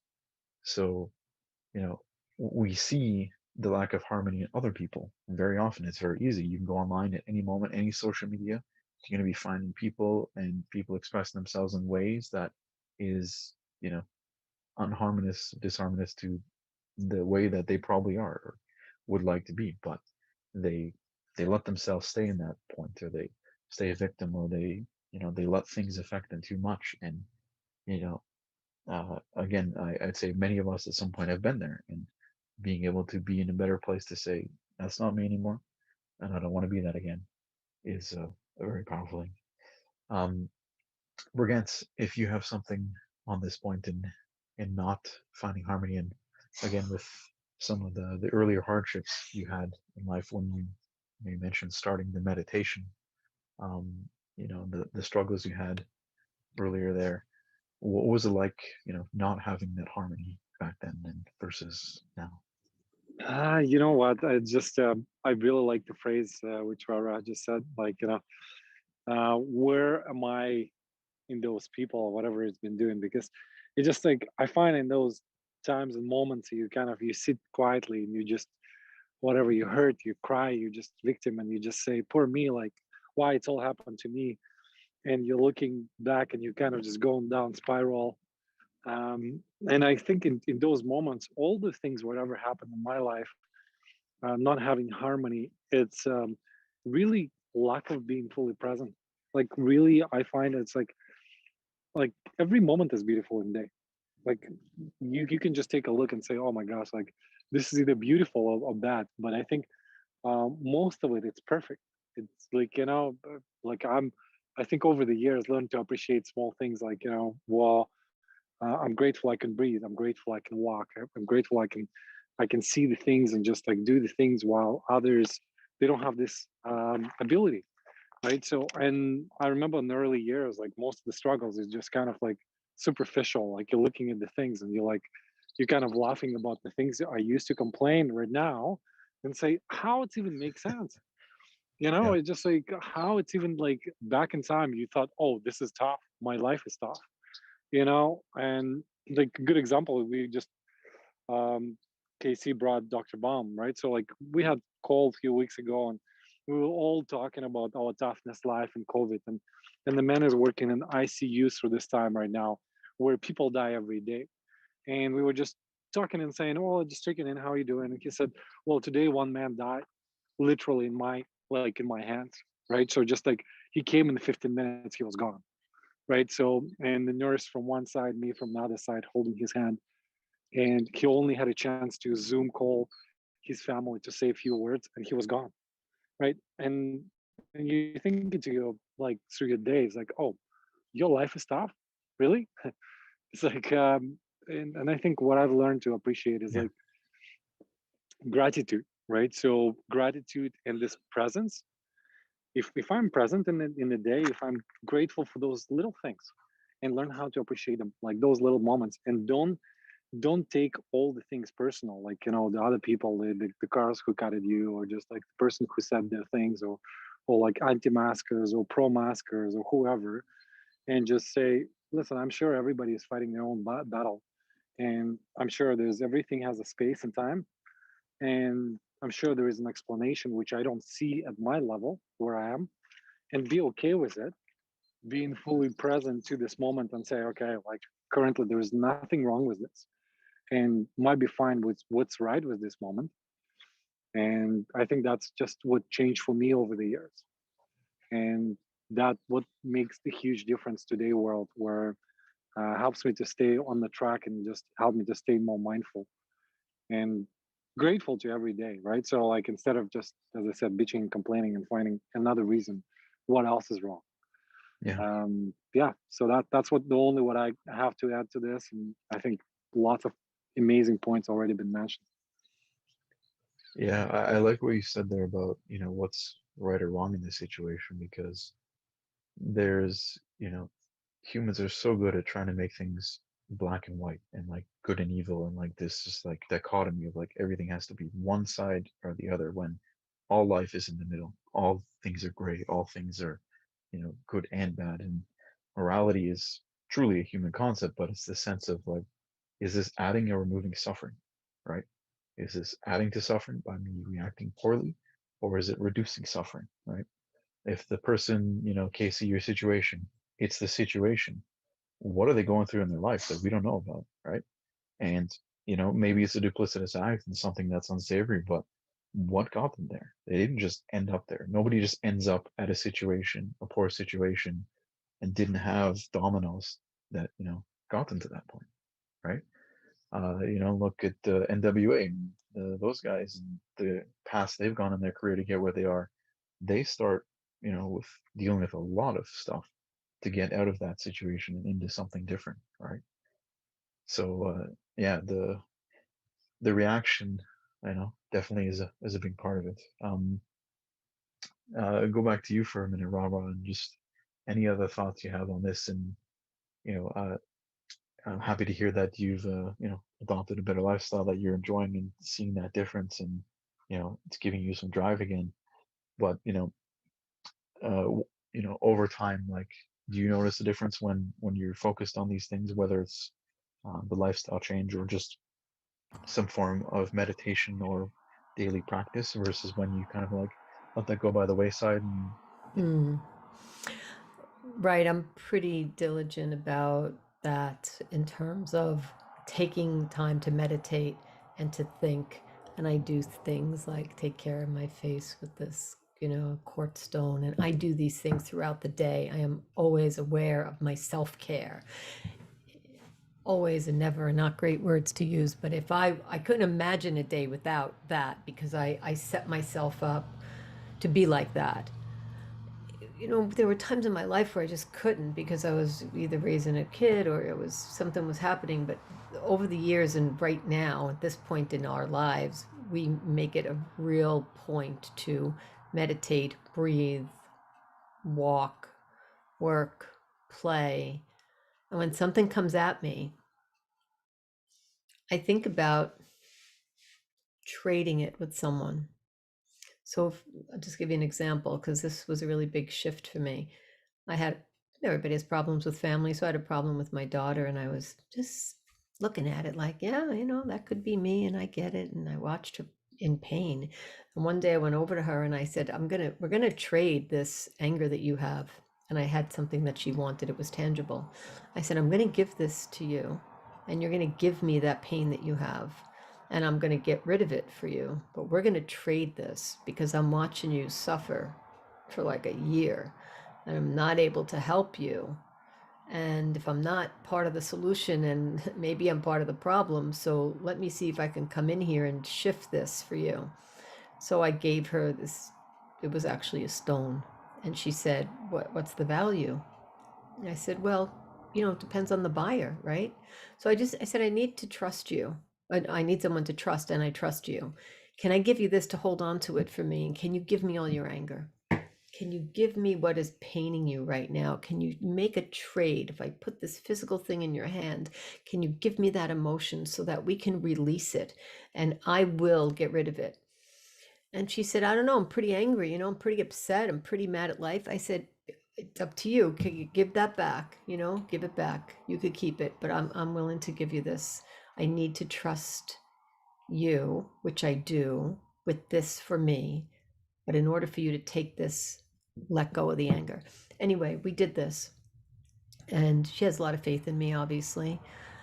And my daughter said, you gave me something to trade. So when it comes to anger, what I asked her to do was, if she was holding on to something and it was eating her up and just making her crazy, to find a person in her life.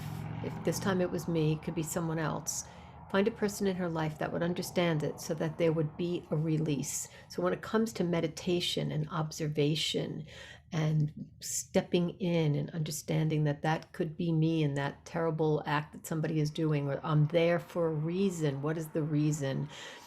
When I look at these stones, I look at how they are precariously perched, yet they probably are stronger than some of the lives and the emotions of people that we know, because they're ready to fall apart. So when you make a trade, when you put your trust, when you communicate clearly, like meditation, it becomes a regime that you tend to rely on. So I rely on myself to see in others what they need and to be able to make a small contribution or a big contribution, but at least a small one, so that they can see the light differently. Hopefully, I answered what you just asked me. Be a beautiful answer. it's it's actually, I gotta piggyback on this. It's reminding me, because you're talking about trading.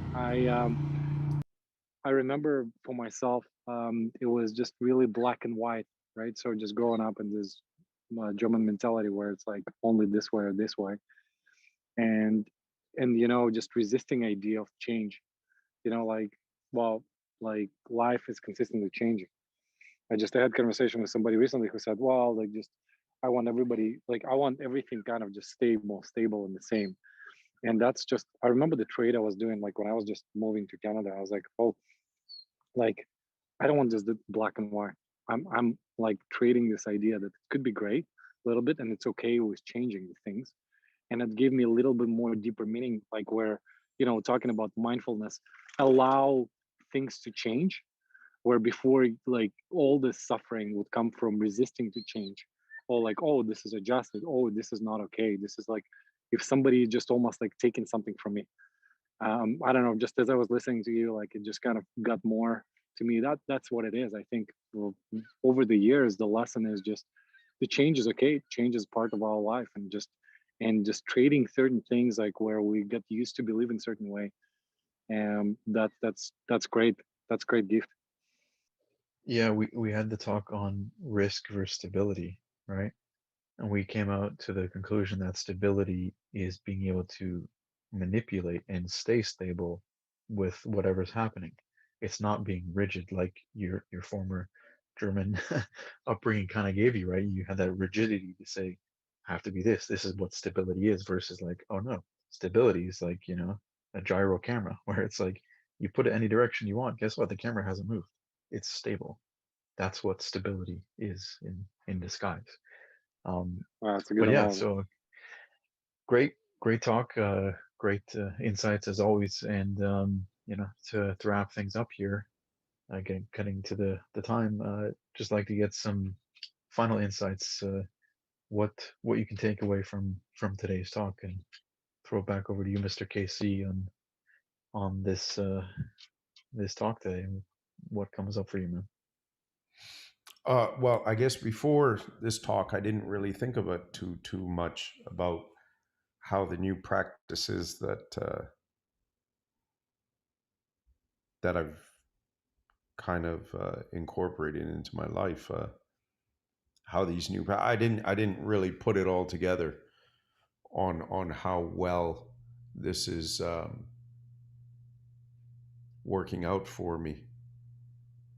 You just kind of go day to day, and it's not until you reflect on it, and I guess that's what we in these That's why sessions, we're here, brother.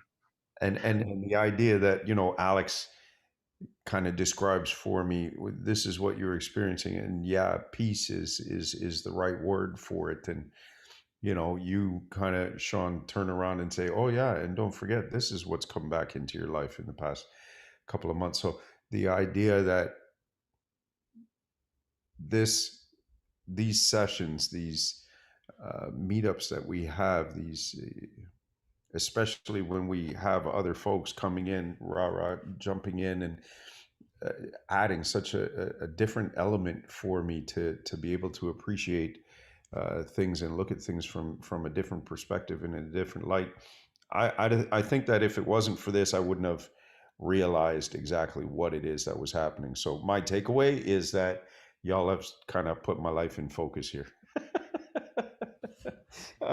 No, like seriously, like I would have never thought to add in the fact that okay, I'm streaming live, and that's a huge piece that's making me vulnerable and have to explore all over again. And being the perfectionist, I want to make sure that it sounds right, it flows right, the mic level is right, the sound level is right. Did I cut the song at the right time? Am I the selections right? And it's just a constant, and you're doing it. You're barely on. Nobody knows that you're there. It's like 10 people, and still, you're putting your mind through all this process just because as a perfectionist, you want to make sure that it's exact. Being able to release all that over the past couple of weeks, 3 weeks or 4 weeks, it's a fantastic feeling. And Alex is absolutely right. The word for it is peace. You feel peaceful. And so, Yeah, man. yeah, that's what I'm taking away from it. Great. Mr. Brigant, give your final thoughts on this one. I'll quote Ra Ra. Like I think I really like this phrase. Where am I in this person? I think that's my takeaway. I really like it. I think if you think this way, you don't get a chance to judge, or you have a chance to judge, but you less agitated, and just you more present, and just really realizing we're all going through our own little battles. Yeah, complete. Oh yeah, and I forgot the quote. The quote of the day for me was Sean. He said, "When the future is pushing back against you." That was a great line. First time I've ever heard that line. So yeah, I want to go in this direction, and the future pushes back and says, "No, no, that's not where you're going." That's a great line. Yeah. Yeah. I think on Matthew McConaughey, his acceptance speech, I think it was the Oscar or something there, that you know he had to allow his future self to get him to where he was, and not to like shape it, not to like mold it, not to impose something, on what that is. Just that, you know, he can see himself there peacefully, calmly being that person, and he like let himself move in that way. And it wasn't rigid, because how do you get there? You don't know how you're gonna get there, but just know that you have that capacity to be that. And I'm quite sure, like, if he sat there every day obsessing about how to be that person, he wouldn't have became that person. So I find his philosophy on some things touches on some of this stuff, and the organization he has on kids to help them get through a lot of these things, I think, is extremely valuable. Um, Yeah, this is and Matthew McConaughey, right? yeah, yeah, yeah, Yeah, I think I got to get into weed. yeah. Whatever works, right? Um, but yeah, then for what I've come across, I I think it's important to not put the pressures and let the pressures kind of take over. And I feel that again, Casey, like it's happening with work, and it's trying to like pull me back and just kind of be a little too obsessed, maybe a little too reactive sometimes. And I have to just keep recognizing, like, that's every day. It's not going to go anywhere. Monday's going to be the same, and I can still choose to react better. And I did have a day this week where that happened. We had some plumbing issues come up on Thursday midday. Got chaotic. Dealt with that calmly enough. Dealt with the plumbers coming in, and I still worked on my podcast, and I still helped Iris do some stuff in the garden, and I didn't let it throw anything off in the day, and still did what I intended to do, be productive. And seeing a shift like that in me in this day, I'm like, wow, like 5 years ago, Sean wouldn't have done that. He would have been manic and just angry and like, got pissed off, and, not been as responsible in that respect. So it's good to see those kind of changes. I love it. Rah rah. Any last words you have for the talk today? Thank you. I was thinking of two things. I remember when I bought a house in Fabreville, Laval. It's a little farm place, and I didn't speak French. I lived in Montreal for 26 years. So I immersed myself in a French-speaking community, had a business with people that only spoke French, and I decided to go into the diners, and at that time that's what we did, and learn how to survive. So I decided I would learn how to order eggs. I would learn how to order breakfast, lunch, and dinner. And I would figure out what it was like to be someone who didn't understand, instead of speaking English or demanding to speak English. I learned what I had to learn, which wasn't very much, but I did the bare minimum. So when you were talking before, I was thinking, I remember when I put myself in the situation to be the person who might have been the weirdest oddball. Like I knew how to say scrambled eggs, well scrambled, and potatoes, and that's all I knew, and that's what I ate until I learned how to say something else. And then I thought about a most recent experience. I am petrified of spiders. So we went and moved into a farm. You know where we live, Sean, right? Like we live on Lakeshore, right by the Yeah. water. There's bugs and animals, and so we're surrounded by bugs. So we come, and I'm a New York City girl with, like, stiletto shoes, living on a farm where I have to throw my garbage in the dumpster, and I'm figuring out how am I going to negotiate this. And I thought, I'm going to come here and I'm going to get rid of my fear. So when we first moved here, I would see a spider and I would get up. It was a year ago. I was upset. Now, when I see a spider, which you see very often, you see mice, you see all kinds of things when you live in the country, man. I just look at that spider and I say, if you come any closer, it's probably going to get ugly. So I recommend you go somewhere else. And when I say that, I feel empowered. And if I'm putting on my makeup, but there's a spider crawling down the wall, and I'm thinking, okay, I'm going to give this to you, and you're going to do what you want with it, because this is sort of how I feel. I'm so afraid I'm going to go into some other mode. So, and I'm telling you, when I look at that action in myself and say, if you come closer, it's going to change. But right where you are, or go somewhere else, and I'm going to be fine. I can negotiate life when I empower myself. When I do not empower myself, I can act out of fear or anger or any other thing. So I then pretend I'm that spider going, I'm getting away from her. So you've made me think about some of these things today. I wish I would have been here earlier. So it made me think about how we empower ourselves not to react negatively. Like you said, how you helped Iris, and the Sean 5 years ago wouldn't have done that. 14 months ago, I think I would have gotten a boot to kill the spider and probably put a coat on top of it and freaked out like a crazy lunatic. But now I talk to it. And if I see a spider and my husband's there, I'll say to him, do you want to save me? And he'll say, what, there's a spider? And I'll say, it's up to you. Do you want to be my hero or not? So he's like, all right, I'll go bring it outside. So anyway, you made me think about that. Thank you.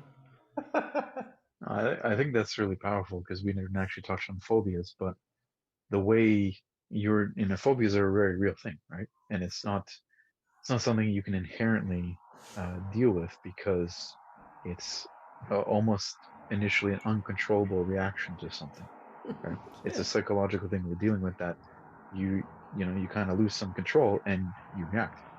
So being mindful and being present and just talking is such a powerful thing because you're saying negotiation with the spider is like, just because you see it doesn't mean it's going to come anywhere near you, right?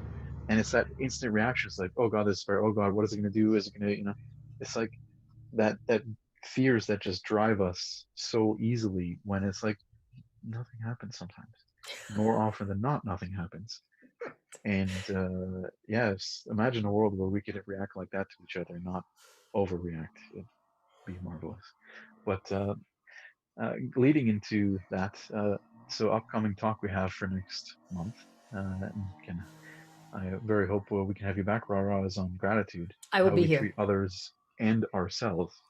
Because when it comes to gratitude, sometimes, again, it's this helping others, helping ourselves bit that sometimes it gets easier and be thankful for others, and we stop being thankful for ourselves and thankful for the accomplishments we have and the struggles that we've overcome.